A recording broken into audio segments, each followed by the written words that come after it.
Friends అందరికీ నమస్కారం friends. Thanks. ఈ మానవుడు ఏ దానికి భరిస్తాడు ఫ్రెండ్స్ చెప్పండి?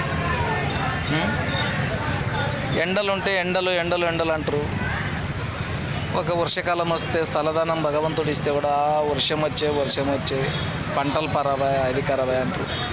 ఆ దేవుడు మనకు చల్లదనం ఇచ్చి ఇంత మా బిడ్డలు నీళ్ళు తాగి చల్లగా ఉంటారంటని అన్నీ దేవుడు ఇస్తే మనం ఏ దానికి భరిస్తాడు.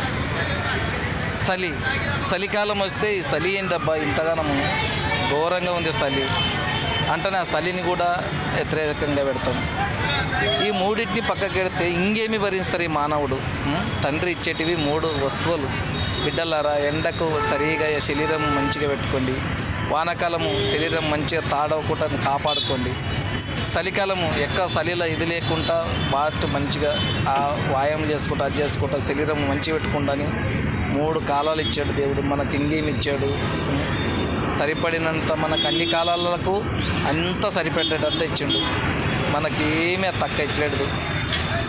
ఆ తల్లి మన సృష్టికర్త భగవంతుడు.